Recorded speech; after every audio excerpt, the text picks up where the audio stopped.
Time now for Coming In Hot with Brent Wallace, former Ottawa Senator Jason York, and Graham Nichols.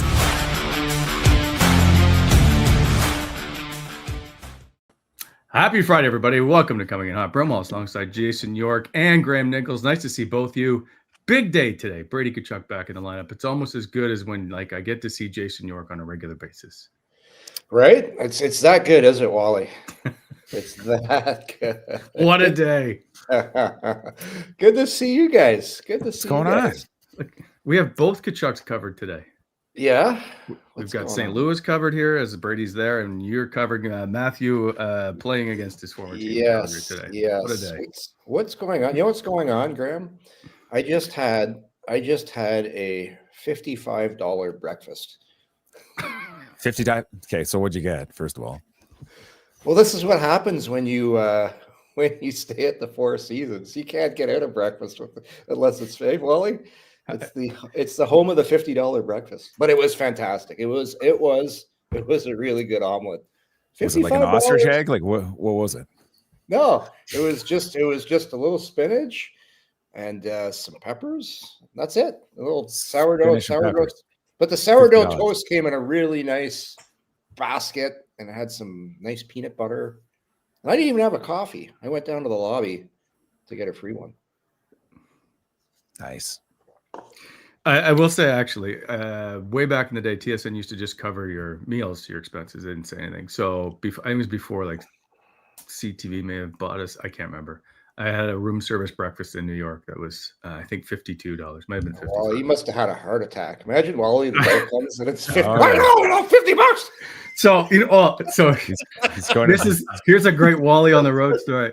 Early on, Philadelphia, whatever playoff series that is, like geez, 02, 03, somewhere in there. Cameron and I go to Ruth's Chris. We're like, let's go for a nice meal. Never been to this steak. Hold on, is Ruth pluralized or is it Ruth? It's Ruth's Chris. Yeah. Home of the butter steak. They put a big thing of garlic butter on your steak. So, I go in. We'll get to noodles in a sec. So we go in and order. So all of a sudden, just the steak shows up. I'm like, wait, excuse me? And they're like, well, that's all you order. I'm like, well, where's like the potato and stuff on the side? And they're like, oh, that's all extra. I was like, it's not family style at Ruth's. Well, normally if you go to the keg, it comes with your side and your salad or whatever. So all of a sudden now we're ordering whatever, asparagus and potatoes. So the two of us get a bill. It's $300 and some. Oh my God. And I'm like, oh no. So I called our expenses guy right away. I'm like, and they're like, it's okay. Just don't do it again. Terrified. Yeah. Just don't do it again. It's a good meal. Boy. Well, anyway. Better been. By the way, this show brought to you by Bet365. Jamie McLennan is going to join us in a couple of minutes as we get set to talk about, as he's live in St. Louis today. He's calling the game as we get set to talk about Brady's return. Lots to discuss, and I want to wait till we get to Brady or to Jamie to talk about where he plays in the lineup. There was a discussion with Mike Johnson in the last broadcast about where he slots in the lines, and I didn't think that this was going to be a discussion point at all. Does he not just go back to where he was? We're gonna wait to get Noodles on here to have a family style discussion here, Wally. just like how you like your meals, family style. Have you ever had dinner with Noodles on the road? And this is what I want to know. Yes. Oh, let's bring him on. I want to get some stories here about your frugalness from. Listen, he only has a short period of time. We do not have to forget Brady in the lineup. Let's talk about what you guys did. We don't have time. Noodles would much rather talk about that. I know that. We don't have any time. Okay. Jake, hold on. Let's just take care of some business so we're not wasting any time with Noodles. I'm going to get right to it. This show brought to you by Shoeless Joe's, which, by the way, we'll get to in a second at our live show coming up this week. Daily deals you don't want to miss. Burgers, wings, cold beer, great prices. No fluff, just big flavors, 5 nights a week. It's Caesars on Sunday. Shake up your Sundays with $6 Caesars. Don't forget the game day bud deal, which includes tonight when there's a Canadian team on the screen, including your Ottawa Senators. $9 buds all game long. Shoeless Joe's, where daily deals Meet big flavor and good times on repeat. And just a reminder, Tuesday, we are live in Orleans, 5 p.m. as we get set to take this show on the road. Even producer Jake is coming down for this show. Yeah. Oh, okay, perfect. I thought it was Monday. December the 2nd, which is Tuesday, we will be live. Shoeless Joe's. You can make your reservations. Call Shoeless Joe's in Orleans. It's the same setup if you were there last time. So you can pick your seats, but it was sold out last time. Every seat was taken. So get your seats in early or your reservations in early. All right. Also, Yorkie, just take care of BEI. Oh, our good friends at BEI. Give them a call, 613-432-1120, or online at BonisherExcavating.com. They'll help you out with equipment, rentals, aggregate, topsoil, custom crushing, screening, hot mix paving. They can do it all for you. So when you're planning that next project, please consider BEI for all your aggregate supply needs. Okay, just shortly waiting. Also, Linus Ullmark. We don't know what the lines are today or who's starting in goal because they had an optional yesterday. And they're not skating today with a 4 p.m. start. But I would suspect, maybe I'm wrong, Linus Ullmark gets the start? You think? I don't know. It is a good debate, though. Yeah, I think they might go with Maryline in this one. Quick turnaround. Linus was pretty busy last game. That would be my bet. And they trust Maryline right now. He's played well. Mm-hmm. I think they'll go with him. I could see Ullmark playing today, and then Maryline gets Dallas, and then Ullmark gets Montreal. Why would you give Maryline and Dallas? Just to split up the games. Okay, but if you go strength of schedule, you have your better starting goaltender playing the better team. Yeah. Or you have your better goaltender facing the weaker team, so better odds of winning. Yeah. They're going to win anyway. St. Louis can't score. They have gone 6 games now with 2 goals. Don't say that. Like, knock on some wood or something, Wally. No, I don't need to knock on wood. Listen, I have no control over what happens in. Come on now. It doesn't mean people are going to comment on it and send you nasty tweets. There are 8 teams in the National Hockey League without a 10-goal scorer. St. Louis is the lowest of a leading goal scorer on their team. Their leading goal scorer has 6 goals. Yeah, I think Noodles is in the waiting lobby, Wally. I can see on our chat. I didn't hear him pop in. Oh, there he is. Get him in here. Yeah, sorry. I didn't see him. I apologize. Noodles, I apologize for making you wait. No, I want to hear how cheap you are on the road. Beyond cheap. You're breaking up on us. We're going to have to let you go. And then secondly, what the debate on where Brady's going to be. And then I think Merrill. And then now you've just given the kiss of death to them. They're going to give up 8 today because they can't score. You know how that works. I'm done. Yeah, so I agree with Yorkie. I think they would start Maryline today, and then go with Ullmark in Dallas and go with Ullmark in Montreal on Tuesday, and then you can come home and play Maryline. They do trust Maryline, but I think you look at one thing that was kind of lost in all of this. You could say that in Vegas the other night, that was a goalie steal. If you look at the analytics from Sport Logic, they give up 30 high danger chances that night. So that's a pretty taxing night on your goaltender. Pretty quick turnaround. You lose 2 hours on the body clock and all of that. So I would be shocked if it wasn't Maryline today. I don't have the I always kind of wait to bother Greeny on a game day. I haven't talked to him, but I'm assuming that I thought if it's planned out, you look at strength of schedule, like you said already. Dallas is a wagon. You want your best against Dallas, I would think. So I would be shocked if it wasn't Maryline today. And then, as far as Brady, let's get into that. I mean, I'm surprised that people are saying he wouldn't just be on that top line with Stutzle. Like, I don't know. Yeah. So I know you saw the broadcast. Like Mike Johnson in the intermission said, well, I would put him with the second line with Dylan Cousins to be the defensive mindset. And I'm like, what? I get it. But what is, like, if Brady's back and healthy and says he's been skating like crazy, I don't know why he doesn't fit in the top line. I think you put him right back to where he belongs. And keep in mind, if it's Stutzle and Batherson, then that they had David Perron there. You could slide Perron down. Greeny told me the other day, which I agree, and then we saw it last game. He's been trying to find Lars Eller some extra ice time, sliding him to the wing on some shifts, right? And so, yeah, I think what you do is exactly that, and Eller, if there's a shift here or there, penalty kill, all of that type of stuff, Eller's been playing better, and Greeny said he's trying to find him, 12 to 14 minutes a night, not just your typical fourth line that gets 8 minutes type of thing. So I think that's what it should look like. You don't mess with that third line that's been really good, really effective. And Nick Cousins is a volatile guy. You saw, Greeny arguing with him on the bench the other day. I thought it was great. Do you know what that's about, by the way? Okay, so I was trying to read lips, and I'm not very good at it, but it was on the Hayden Hodgson penalty, and I think he was yelling at Cousins to give him an option that to be available for that pass. Hodgson didn't see that, so he went to chip it off the glass, and he fires it over the glass. So I think Greeny's saying, if you're in your position, he doesn't have to fire it off the glass. He's making a pass to you. And you could see him with his hand go like this, like, get over there. Like, that's kind of what I thought.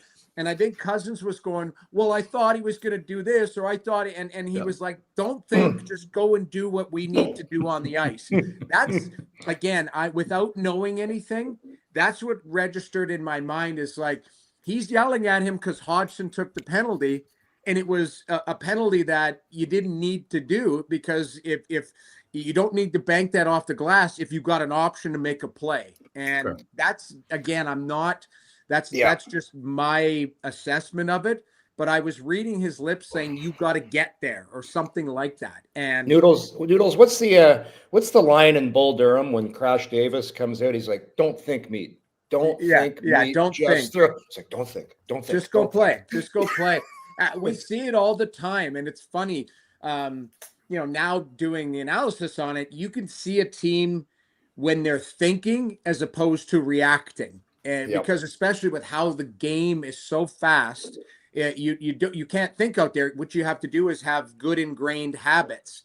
And I think it was just you guys are right. Like it's two competitive guys, and it wasn't a fight, and Greeny wasn't mad at him. I actually made sure they were right back out there 2 shifts later. Like it was like Greeny yelled at him and then put him right back out. And that's a sign of a good coach that trusts.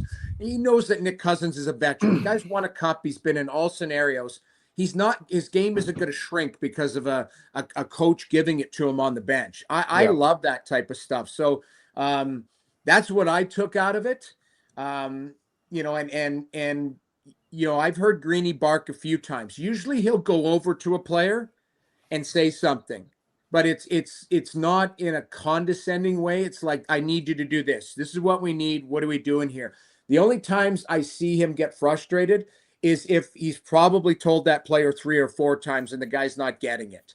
And I played for a coach, Jacques Lemaire, and he was so funny. Jacques Lemaire, we had Marion Gabrick on the team at 18 years old, who had just really, had no habits. He'd just go out there and play. And Gabby would make a turnover, and he would just say to the bench, and he would say it loud enough so everybody could hear, Gabby, you do that again, you're going to come sit beside me. And he said, Gabby, and then if I give you a chance and you do it again, you're going to be upstairs watching. Like he would say stuff like that. So coaches have their way to press buttons with players. So I kind of loved it. That's a pretty good Jacques Lemaire, by the way, Noodles. That was pretty good. I know. He had the deep voice because he always hacked his darts, right? So he just loved it.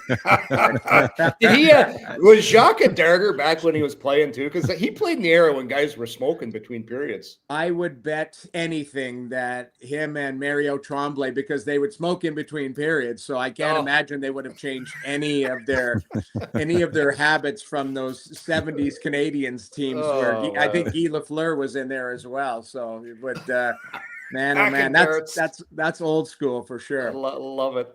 Okay, quickly, what do you think happens with Brady tonight? What kind of Brady do we see take to the ice? And should all the D of the St. Louis Blues be concerned?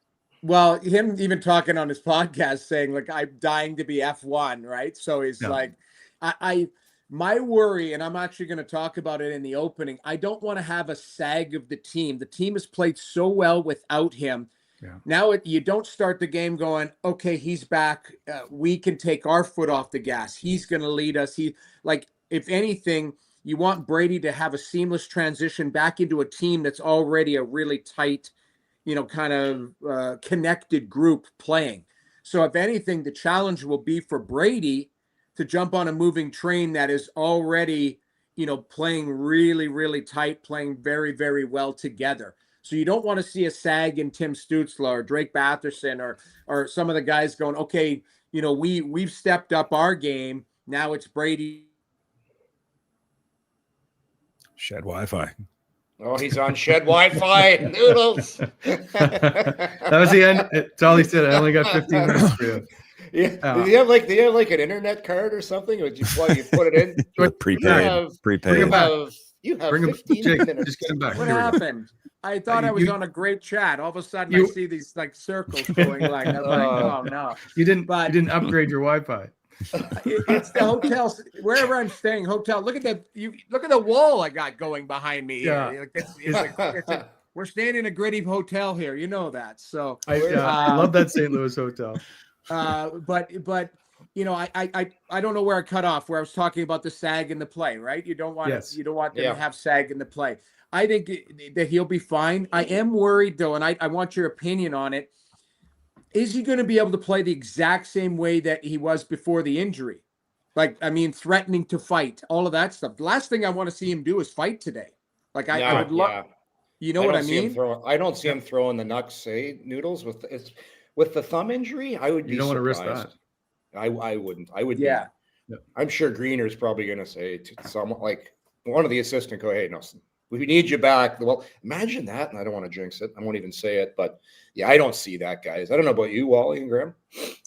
I worry for that because I think Brady only knows how to play one way. That's the scary part. So, if there's a bad hit out there or something, like he's going to be right there. So, and if I'm an opposing team, I know this isn't the era where we played Yorkie, where, Ulf Samuelsson would go and slash the guy right on the hand, right there. Like I laugh. I don't know. That would happen. That would happen. 100%. I remember in Pittsburgh in the old igloo being the backup for the New York Islanders, and you sat in the hallway to the dressing room right in that corner, and Travis Greeny dropped his glove off the draw and went to pick it up, and Ulf Samuelsson went over and slashed him on the hand before he could pick it up. And Greeny went crazy. He was yelling at the ref, yelling at Samuelsson. Like that guy was as dirty as it came. So I don't think you have anybody on St. Louis that would do that. But I mean, you're sitting there, what hand it is, what thumb, we know the nature of the injury. It just, guys aren't going to target that. But I worry about what Brady can do, the physical part. He's certainly going to run guys over, but is he going to drop the gloves at some point? Noodles. More importantly, before we let you go, I need to hear about Wally's cheapness on the road. No, that's not true. So this is all new to me because Wally's been nothing but generous and very kind on the road.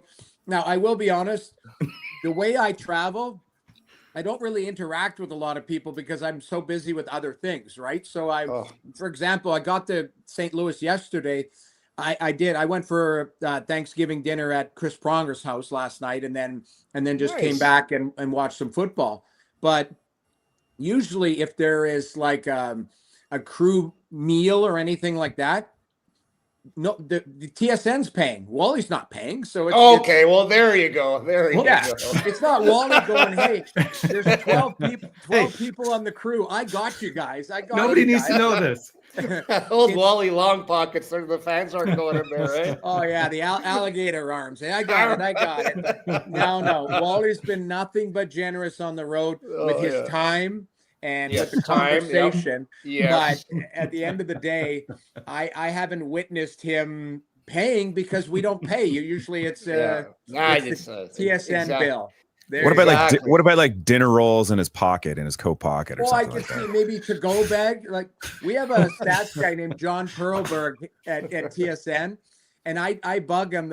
We call him Tupperware Pearly. You know, like because all of a sudden you go into the media room and Pearly's leaving with like, you know, he's had his dinner and then he's leaving with like another dinner that he can put in his pocket or stuff like that. So I have a long-standing joke with guys on the crew, but I've never seen Wally load up his knapsack with dinner rolls or, you know, a steak sandwich, tucking it in there for midnight. So that stuff it's funny. I used to this day, we had a trainer in Calgary named TD Forrest, who's actually now the trainer for the Edmonton Oilers.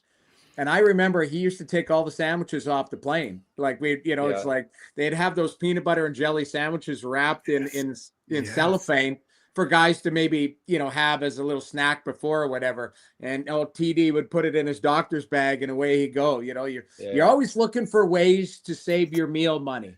Right. Not everybody. Exactly. Hey, Noodles, did you see Prongs on the Hockey Night broadcast when he got called out by Cheech, John Garrett? No, I missed that. No, what did he say? It was live television. They were doing a game, and Cheech made a comment during the broadcast. He goes, "That's something I would expect out of Chris Pronger." And they had the studio camera on, and all you could see Pronger. What? Yeah, it was a dirty hit. Yeah. It was a dirty hit, and then they went back. Oh, it was just they caught him just at the right. So hey, where did they? What did they serve? Was it turkey at Prongs, or was it the traditional Thanksgiving dinner? Yeah, it was turkey. There was stuffing. There was everything. I'm not a big stuffing guy or sweet potatoes or anything, so I just made myself a couple turkey sandwiches. I'm probably outing myself. They're not sitting here in the room with me. I ate them actually in front of them, but yeah, they had turkey. And then Chris and his wife Lauren are very health conscious, so they had the turkey. And then later, before I left, I saw them eating like chunks of steak and sweet potato and stuff. So I think they were getting their six meals in. But for me, I just had some turkey, and then we had a good visit and watched that Kansas City Dallas game, which was a mess. So yeah. But yeah, it was Noodles, good. I know you got to go, so I appreciate your time. No problem. Did we get to the bottom of anything here or not really? Well, we know that Wally has never bought a dinner on the road. We know Noodles, this is not true. I'm gonna have to do some research on this. I'll ask the crew today and see. Like, you guys ever notice Wally buy anything? Who knows? Never become a thing. You ask Sam. I'll ask Sam. Sam will vouch for you. I guarantee you, Sam Cicerello's going to vouch for you. We'll see. All right. Appreciate your time. Good luck in the game tonight. We look forward to watching. Thanks, Noodles. Thanks for having me, guys. We'll see you soon. See you, pal. Some things never change. I took my partner out for dinner last night. Good old Johnny Abbott. Johnny, good stuff. One of the most wholesome men in hockey, by the way, Johnny Abbott.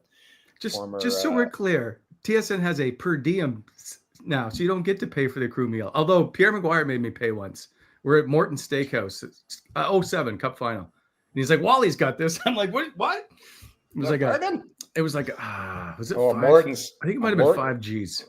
Oh boy! Like everybody and their dog was at this. Pierre LeBrun, Chris Johnson, like it was just a who's who. I think Michael Farber was at this thing.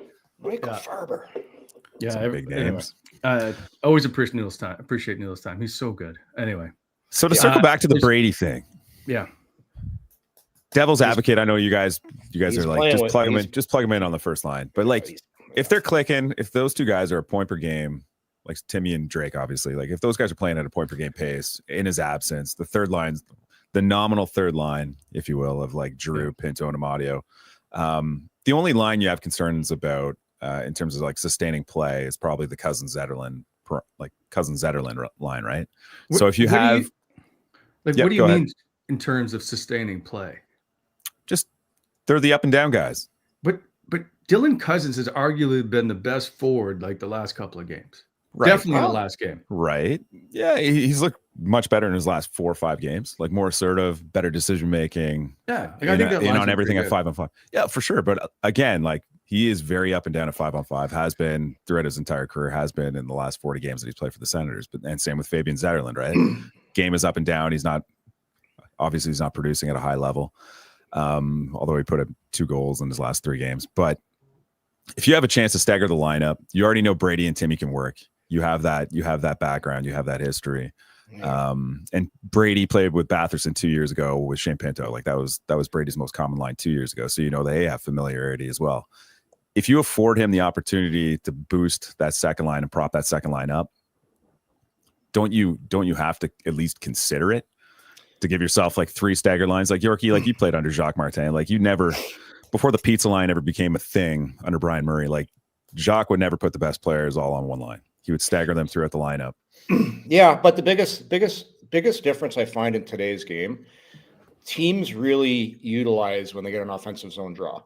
So every time the Sens get a chance for an offensive zone draw, they're going to want Stutzle on the ice because he gives you your best chance of scoring on an offensive zone draw. So you're going to say, Timmy, go. Brady, you stay here.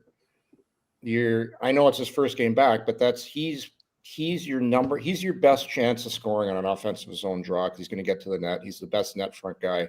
I just have a hard time thinking those two, you're not going to put your best forward in that position. Because look at it this way. Well, what if the lines work and they do that? You're going to continue to not play Brady. I have a hard time to see. Yeah, because how you mentioned like there's opportunities for Lars Eller to get those extra minutes, right? So situationally, we've seen guys go out for those zone draws. We've seen like Thomas Chabot, for example, play with Jake Sanderson for important offensive zone draws at times, right? Yeah. We've seen guys like you can strategically put Brady on that first line for those offensive zone draws to give yourself a better shot, and then you can stagger then you can sprinkle in your left wingers throughout the lineup, give them a few more minutes if you wanted to. But I'm just spitballing. I'm just trying to play devil's advocate for you guys. I just think I watch teams the way they're coached now, and they always you put over your best offensive guys for those draws. So then he is playing with Stutzle because and the thing with Greener will change the lines during the game. Like it's all dependent on who's going. He might start one way. You guys know this. We all watch the games. I think he's more of a let's see who's going, and he'll mix and match. And that's the beauty of that lineup. You can put Perron up and down the lineup. You can put Zetterlund up and down the lineup. You can, and the guy I don't think they're going to split up is Batherson and Stutzle. Like that chemistry has been unreal. I don't see those guys getting. I think the third line obviously they're not getting split, but everybody else is like you'll get Eller as extra ice time on the PKs. He was great on draws, by the way, last game. Man, he's been good on draws. But yeah, I think they're going to go with Brady with Stutzle. Just because of that, the old offensive zone factor. And I guess like Wally, like because we're having this conversation about like Brady, where he could potentially slot, what's best for the lineup? Do you stagger the talent or front line, the top line? Doesn't this kind of highlight the need for that top 6 forward even more? Well, I think it just goes without saying, right? Like you don't have, so they called up their one player who was their best player in Stephen Halliday, who's a center. They don't have a winger, right? So they had to move their 4th line center up to play on the wing. And Lars Eller is much better than a 4th line center, I think. However, it just still shows they still need a top 6 winger. But that being said, I mean, they went 11-5-4 without Brady. They're playing some pretty good hockey. They're second in the division. Like they just beat Vegas. Sure. Probably. Why does everybody want to change the team? It looks pretty good right now to me. They haven't even had they're getting a top 6 forward back tonight. I think it's just about windows, right? I think everybody looks at like the contracts that have been signed recently. Shane Pinto's window. It's like, well, this is it. Like, if we're going to win now, this is the next 2, 3, 4 years. This is going to be the shot. And I think people are just looking at a wide open Atlantic Division. You look at the Eastern Conference. There's very little point separation between the top and the bottom. And I think people are just kind of like looking at the league right now and saying, hey, like this could be a very opportune time to make a run for it because and obviously as we get closer and closer towards the trade deadline, like other teams will start loading up and ramping up as well. So it's just a matter of picking your shots and picking your spots and finding a really good fit and a really good player for the top. So Alex Tuch's name keeps coming up, and I would love to see Alex Tuch in a heartbeat. I don't see Buffalo making 2 big deals with the Ottawa Senators since they already made the Dylan Cousins move. Especially how the last one went. Time will tell. Let's try this again. I don't see them making that move, but I would. Hey, if they can get Alex Tuch, 100%, I'm on board with that in a heartbeat. We're going to start this conversation again. I was reading the chat. It seems everybody wants to trade Ridley Gregg all of a sudden. I'm like, really? So no, hang on. Here's what I think. I'm not saying you. I'm like just saying. No. But here's what I think has happened. It's come out that Steve Staios is looking. They're trying to bolster the lineup, and you got to look at the roster. He's always looking. I know, but Yorkie, you got to look at the roster and go, what's available in order to get something back of high quality. You got to figure out what it is, the pieces that you can move. And I think that's why Ridley Gregg's name comes up. I don't think anybody wants to trade him, but I think if you're looking realistically at what you can offer up, you're not obviously giving up your top line, Shane Pinto, a number of pieces. That may be the only one that's available. It's the secondary players, right? It's like the secondary young players that other teams would probably covet, whether it's a Greg, a Cousins, maybe a Zetterlund. It's like those are the guys that you're looking for. If those guys are getting traded, you're only doing it to get an upgrade. You're not doing it for the sake of doing it. But it's like those are the kind of young players that other teams will probably value in a trade. So think about this for a second. Let's think about this for a second, though, fellas. If you let's take the guy that game is built for the playoffs, the teams absolutely hate to play against, that's super young, he's on a good contract. Let's trade him. Does that make any? Because yes, it does make sense. How many goals has he got right now? If you can add hold on, Yorkie. One or two. If you can add Alex Tuch for a Ridley Gregg and something else and whatever, does that not make your roster better? Like, you got to look at what it is that makes your roster better. I'm not trying to trade Ridley Gregg. I think he's great for the playoffs. All those points you mentioned. 2 goals and 8 points. Yeah. I think he's been battling an injury for a while. For sure. But that's why everybody wants to trade him, because everybody just looks at this. Oh, he's not scoring. Right. Something's up. Right. If he had 10 but goals, it's like, but it is like projectable upside as well, right? Like, what is Ridley Gregg? When is Ridley Gregg going to be at his best? Well, he's probably going to be like a good, strong third line player. Like that's a safe floor for Ridley Gregg, right? Like I don't ever see him producing at a top 6 level. So I guess the question is, if you're moving a guy like that, and you get a great top 6 forward back with term. Yeah. But let's be honest, they're not moving Alex Tuch. You got to be really careful. Like, look what happened to Sam Bennett. Like, look at everybody thought, he's not a top player. That you win in the league today with players that get to the middle of the ice, that play with jam. That's the recipe. It's the proof's in the pudding. Look at Florida.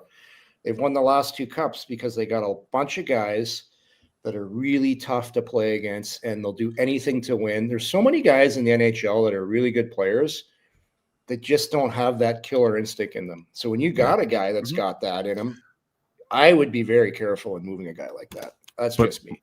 The comparison I would make, and that they're totally different players, so don't roast me in the chat for this. Mark Kastelik gets moved to Boston in the Linus Ullmark deal. I think Mark Kastelik's a hell of a fourth line player, like big physical fights, has a little bit of offensive upside, can control the puck down low. Player, yeah, very good. But that's the price of doing business. Boston wanted him, brings in a better player in Linus Ullmark. Like that's the end game, right? You're trying to get like these higher end players, and unfortunately, you have to give up something to get them. So I can see those conversations happening. If you took Ridley Gregg's mindset and you put that in the Kastelik's body, you would have a guy terrorizing the NHL. I just think Mark Kastelik needed some coaching. I wouldn't have moved him. He would not have been moved in my roster. Yeah, I don't know. He's a decent player. He's big, but like I'm saying, just certain guys, they have that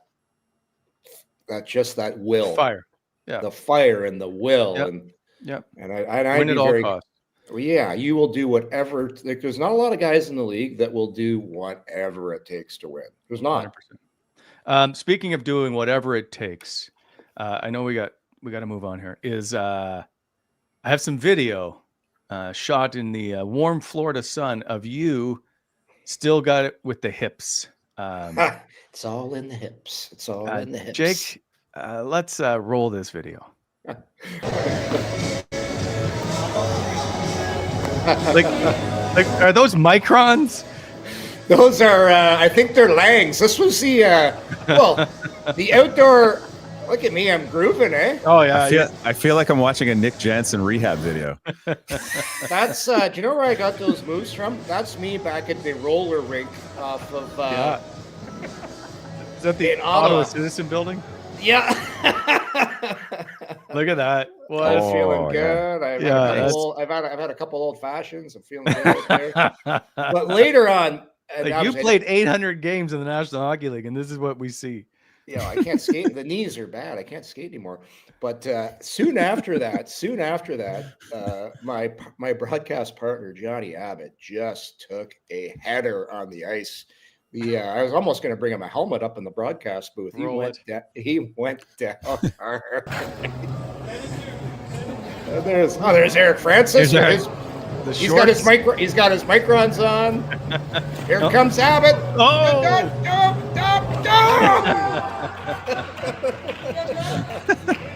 I got it. Did you get that? Oh, that's good. Look at you guys all having fun. Were you at the Elbow Room last night? That's in Tampa. I know, but last night, were you at the Elbow Room? No, I went to my let's just wait till this ends. That's loud. I went to my favorite restaurant one of them in the world, in Florida, Takato. I don't know if you'd like it, Wally. It's kind of like a Nobu. Has like the nice has the nice tuna with the jalapenos on it. You get the I don't do jalapenos. Little Chilean sea bass. No. Sea bass. No, we got to move on. Are we? I'm glad you're here for dinner. Seabass, one of the best movie characters of all time. Cam Neely from Dumb and Dumber. Oh. Hey, Seabass. As always, this show brought to you by Bet365, our proud presenting sponsor. Whatever the bet is, it's never ordinary at Bet365. Download the app, get on the game. Use code NATION, N-A-T-I-O-N. Must be 19 or older. Ontario only. Please play responsibly. If you or someone you know has a gambling problem, visit connectsontario.ca. It is an even money line tonight, right now. The money lines you can pick, but here are the parlays. I couldn't decide on one, so I went with two today. You guys can tell me, weigh in, because this will discuss part of Brady Tkachuk's return. The first one is, we're going to do these backwards. Jake Sanderson, 1 point. Dylan Cousin, 1 point. Drake Batherson to score. Oh, I picked the first again. Damn it. I was doing so well. So if it hits, it's $510. We'll see. So everybody, let's see about that. So the second one is the money line for Ottawa to win. Jordan Spence to get a point, and Brady Tkachuk under 3.5 shots. Under 3.5 shots. Ooh, he's yes. Ooh, there you go. Oh. So I'm going to point out something to you, fellas. Brady Tkachuk has played 5 games in St. Louis in his career. He has 1 goal and 1 assist. He hasn't scored since 2022. He has 3 shots on goal or less in 3 of the 5 games. I think with the hand coming back, I think the little bit of vibration may be uncomfortable at the moment. So I'm going to say he goes under 3.5 shots. I was just reading Brady's comment. He says thumb feels great. He said shooting has not been an issue, Wally. I don't know about this bet. We'll wait to see when somebody takes a hack on his stick, the vibration that comes. It's easy to say everything feels great until you get into live fire. Jordan Spence, 1+ point. So does he have to get? Just has to get a point. Just one. Just a point. Yeah. Okay. I don't know. I think that the shots one's tricky. I usually like to take the how many I think he's going to get, not under. I didn't even know you could do that, Wally. What do you think, Graeme? I like the second one. I like the one with the bigger payout. Like Sanderson's playing well. Cousins is playing well. I just missed the last game. I had Shane Pinto to score, Tim Stutzle a point, and I needed Dylan I needed Dylan Cousins to get a point or something, and he didn't. And he was flying in that game. I was like, oh, this will be the easy part. Anyway. Yeah. So how good was Sanderson last game? By the way, man, he's been good. He's unbelievable. Unbelievable. All right. Well, by the way, here is Gertie's choice, who is 4-2 on the season. Good morning, Gertie. We got a big game today. Brady Tkachuk is back. Who are you taking? Oh, Gertie. Do you have anything you'd like to say to the Senators? He's all business. Down to business. She doesn't want, anyway, let's see. She's picked St. Louis, who 7-10-7 on the season. They're, by the way, just coming off a 5-game road trip, 6-game road trip. This is their first game back. We'll see. That's all right. Might be the letdown game, right? That first game back is always a little tougher. Yeah, I don't know. They're not having a great season. I've seen St. Louis. I saw them play live. Funny team. They got lots of talented young guys. It just seems tough to put a finger on them right now. What's going on? And they can't score. I'm hearing rumors. I'm hearing rumors. Binnington might be dealt. Like, boy, I can't see that. I don't know about you guys, but and here's the thing about rough though, right? Yeah. Here's the thing: is Binnington still the number one guy to be the Canadian Olympic goaltender? I think it's got to be Logan Thompson at this point, right? Yeah. Oh, I don't know about that. Jordan Binnington always shows up in big games on a national or international stage. Did you guys? He had a good gold medal game, or like he had a good final game, but like there were moments that through there at that whole tournament where he was looking weak. But I think he's the guy. I think he's the guy. I think they're going to go body of work. Who's a big game player, and he's got the best body of work for. But like, remember Vancouver? It was supposed to be. Was it Roberto? Supposed to be Marty Brodeur's tournament, and then Roberto Luongo came in and stole the games, and then I think he stayed in. Did he not? Yeah. You just see how it goes. And Scott Wedgwood is another name that's appeared because Colorado is just ridiculously good right now. What are they? Shut out teams in 3 straight games. Lost once in regulation or something. Like it's just it's wild to see them play right now. Anyway, I wouldn't be shocked if it's not Binnington, but I think he's the odds-on favorite to be the starter at the beginning. I think so. It's everybody can have hot starts, and you could go cold a little bit to start the year, but I just think he's the guy. He's a big game player. Like, that guy loves the moment, and he outplayed Hellebuck last year. He was the better goalie in the Four Nations. He was, and 100%. Like that's the biggest stage. Like, that hockey last year was the best hockey we've seen played in a long, long time. And that's your barometer. That's your measuring stick. And he was the best goalie at that tournament. I don't see them not going with him, even though things haven't gone well in St. Louis to start. Quick question for both of you. I know, Graeme, I know you got to get out of here shortly. So going to the CTC, Yorkie. Are you? What's going on? I got to go talk to Chris Phillips and Chris Gill. Yeah. Okay. What are you talking about? We all interviews for a piece I'm working on. Okay. We've all dealt with a Chris today. Well, there's Chris Pronger, there's Chris Neal, Chris Phillips, and I went to Ruth's Chris. So it's all good. Wally. Nicely done. That was a Ron McLean. No, settle down. I have one question about the last 20 games in which Brady Tkachuk was not in the lineup. 11-5-4 without Brady Tkachuk. Okay. So, Jake, you can put up the leading scores. So this is how it's broken down in the last 20 games, where Tim Stutzle is in front with 22 points, Drake Batherson 21 points.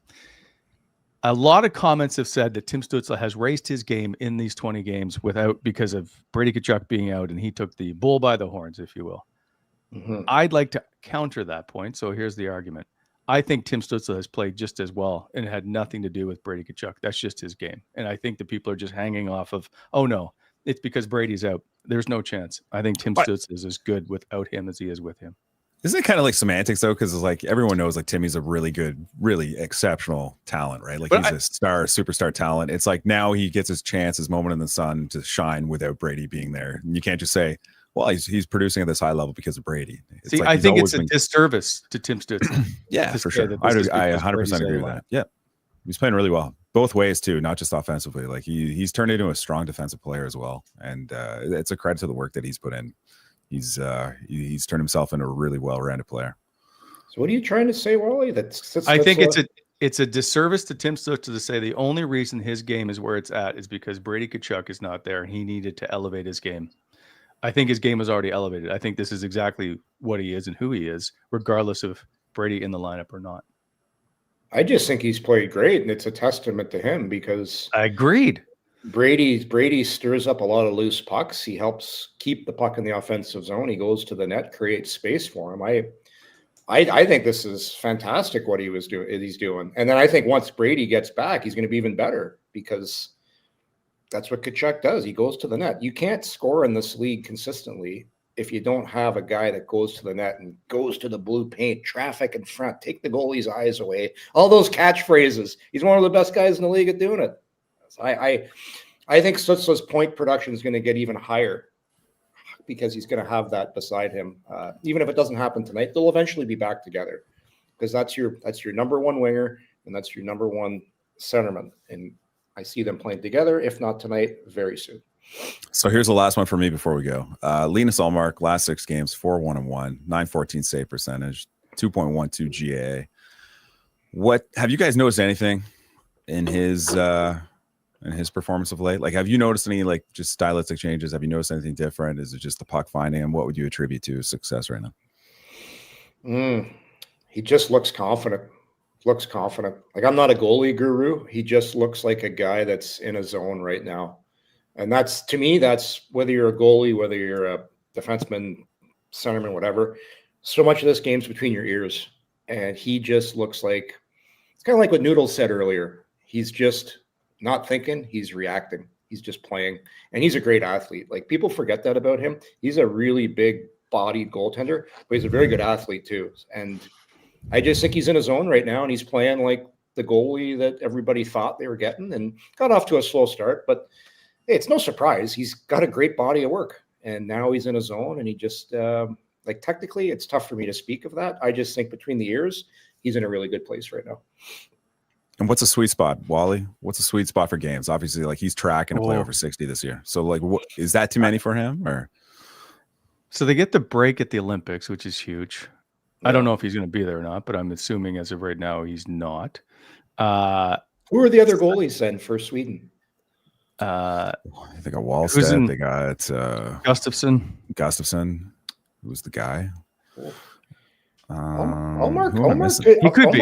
He could be playing his way into the scenario here, man. He could be, but right now he's, I think, on the outside looking in. That's all, and so it very well could be. I just think he looks like he's supposed to look, right? Like, yeah, he's just been really solid. This whole team didn't play well at the beginning, right? And Travis Green, they cheated. They didn't want to play the right way. They didn't want to get back. They weren't connected. And I think that's a result of being pucks in the net, right? Connected. I love that word. He's a number one goal. You said it right there. That's what he is. He's a number one goalie. That's what he's supposed to do, and he's doing it. He's playing great. 100%. All right, Graeme, I know you got to get out of here, so we'll say goodbye to you, but we will see you back here Monday. Awesome. See you guys. See you later. Oh, you and I staying for some chit chat, Wally? We got it. Well, I got some stuff we got to deal with. Yeah. Well, I got to go soon too. I got a game today. Your game's at game. I've got to prepare. Got to get my notes out. Sure. I'll send you some notes on the. I need some Wally. I'll say this about Wally. We bust each other's chops quite a bit on this talk show. Wally is one of the most well-prepared broadcasters I've ever worked with. That game, you and I, we did the global series in Sweden, and I had never worked with you. And you're like, Yorkie, want some notes for the game? I'm like, sure. All of a sudden, I've got this computer data file of, I don't know, it was 100 pages of every single thing you want to know about every player playing in this series. And I'm like, wow, my homework is done for the entire global series. That was very well done. That was very well done. And I still talk about that. It's I just like to be prepared. Sometimes a little over prepared. Oh, really? Everybody watching right now, have their surprised look on their face. Quickly, if you haven't seen it, our good friend Zoe made a little video of our show. It's 4 minutes of nonsense, and it's very good. I actually laughed again. Yorkie, I know you've seen it, so I watch it. It's fantastic. We may have donated a mug to Zoe for her hard work because it was fantastic. Yeah, great job, Zoe. I had a good chuckle watching it too. It was very good. Good stuff. On Monday, Yorkie, it is one of the internet sensation's biggest things is back. Jake? Well,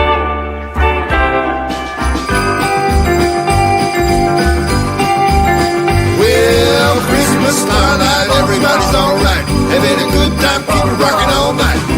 This new dance is here to stay. Having a good time, keep it rocking all night. This new dance is here to stay. Yorkie, it's back. I love the snowman. I love the snowman. That's Gingerbread Fred right there. I've been reading a lot of Christmas stories to my granddaughter Margot. So that's Gingerbread Fred. That's Frosty. Who's dressed up as Santa there, Wally? I know you're the elf, aren't you? Or is that You Graham? are Santa. I'm Santa. Who is the soldier, the toy soldier? Who is that? That's a nutcracker. Nutcracker. And that's Graham. Oh, it's gonna be. I'll be making our gingerbread houses soon at the York residence. I see that gingerbread. That has nothing to do with this. So on Monday for I believe 10 days, there's because you're traveling and we've got a live show on Tuesday. Things are just it's either 9 or 10 days. We are giving away all kinds of stuff. So Sens tickets, Red Blacks tickets, PWHL tickets. Thank you, Jenny. Mugs. We giving away maybe. mugs. Might be a mug involved. Mad Tux has donated hats and gift cards. We are giving away Mad Tux stuff. Red Blacks 67s tickets. We have gift certificates for restaurants. So tune in every day as we're giving away stuff for coming in hot for the holidays. Presented to you by Shoeless Joe's. Wonderful. It's a wonderful time of year, Wally. It is. So that said, Yorkie. Oh, and last thing, can we go to this tweet, Jake? So the other day, I just came across this tweet to our show from Jen. It said, my dad sends me a trivia question every morning. Thanks to Yorkie, I get the Smarty Pants Award today. Dad question. The human eye sits in a protective bony socket called this. And she replies, orbital bone. It's a tough word. Incredible. Correct. Must have been reading some medical journals. Well done. Trivia tonight? And she's like, LOL. No, I hear Jason York mispronounce it on the Coming In Hot podcast. Orbital bone. Orbital. You got to say it quick. It's a tough one. So good. Anyway, I've been waiting for you to get back on the show to talk to you about that. Yes. So, very well done. Thanks for helping people out, Yorkie. You do amazing service. That's what we do here. We teach the masses. Okay.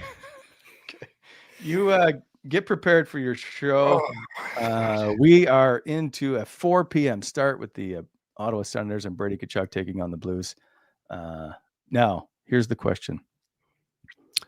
Before you go, who wins today's game? I like the heater the Sens are on right now. They're playing well. Brady's back in the lineup. I think they keep this train rolling. I like Ottawa on this one. Do you want to know what the Ottawa Senators record in St. Louis is? Doesn't matter. I knew what the record was on that Western swing when they went into Anaheim and San Jose. This is a different hockey club now, Wally. But you can tell me the record now. Sorry, I just got to get rolling through here. I missed a wrong button. St. Louis has won the last 5 out of 6 in the last 3 straight. Yeah. I think the records don't really count for this team right now because they just kind of blew those out of the water. Carolina it's a different St. Louis team. Different St. Louis team, different Senators team. Yeah. Especially when you talk about the Senators, you go back 2, 3, 4, 5 years ago, that wasn't a very good team. So like you can look at a lot of the records against teams and you're going to pull up, yeah, they don't have a very good record against this team. Well, yeah, they weren't a very good team. Right. That's what. So, and the fact that right now that St. Louis can't score, the penalty kill, much like Ottawa, is not very good. Yeah. I'm interested to see how this plays out. I don't know that St. Louis gets more than 2 goals, but every time I bring it up, people get mad and say I'm messing with the hockey gods. Yeah. Look at the face-off percentage with Ottawa this year. That's crazy that they're rolling a 58.4%. That's most teams that are good face-off teams are around 51, 52. This is ridiculous right now. And you see them. I mentioned Lars Eller. He's been a really good picker because they needed that left shot, that other left shot guy that could win some draws. Like you have Stutzle, who's gotten way better at the face-offs. You got Giroux, you got Cousins, Pinto, even Tkachuk. Like they've got a lot of guys on this team that are top-level face-off guys. And the fact that Stutzle worked on it this summer, and he's now in that same conversation. But yeah, especially in today's game, you start with possession, OT in particular, it helps so much. I remember way back when actually I did a story when Patrick Marleau and Joe Thornton were teammates about how important a second line center was, like a really good second line center, and how important face-offs were. And people were like, that's not true. And I look at today's game and I'm like, face-offs are a huge, crucial part now to winning. Huge. And third lines. Ottawa's a good team. You go around the league and you look at good teams, they generally have a good third line. And I don't even know if you'd call that a third line for Ottawa with Giroux, Amadio, and Pinto. Because the way Giroux is playing so well right now. Amadio, we all know how I feel about Amadio. He's one of the smartest players in the league. But man, is Pinto playing with confidence right now. Like the way he's got, you know what Shane Pinto has?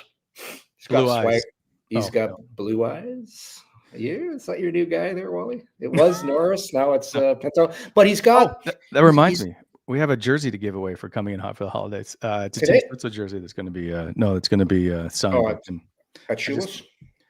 No, for our coming in hot for the holidays. One day we're giving away a signed Tim Stutzle jersey. But yeah, on Pinto, like he always was a confident guy, but you watch him play now, like when he's carrying the puck and he's got that inner belief that you need in this league to take a game to a next level. He's just got that swagger, that confidence. It's really nice to see. He's like, I know they're not the same player, and I know you keep getting annoyed, but he's like Mike Fisher to me, who everybody thought great third line guy, but moves into a second line role. I fully think that Shane Pinto is a second line center all day long. We used to talk about Fish's eyes too, Wally. He's got those piercing fish eyes. Well. He was a good looking guy too. Bruce Hobart. I saw Wally and Pinto in Miami Beach hand in hand. And Speedos too. Wally rocking the Speedo. We're just having a lovely after dinner walk on the beach. Sun setting. All right, Yorkie, go enjoy your game. Wait, did you ever? Oh yeah, you did give me your pick. You think Ottawa continues? I got Ottawa. I'm taking Ottawa. Yeah. All right. Yeah. We'll see how this all plays out this afternoon. Enjoy your game. We'll see you back in Ottawa on Monday. Thanks everybody for watching this. Don't forget post-game show after tonight's game right here, coming in hot with Cody Gaudreau. I'll see everybody at Shoeless on Tuesdays.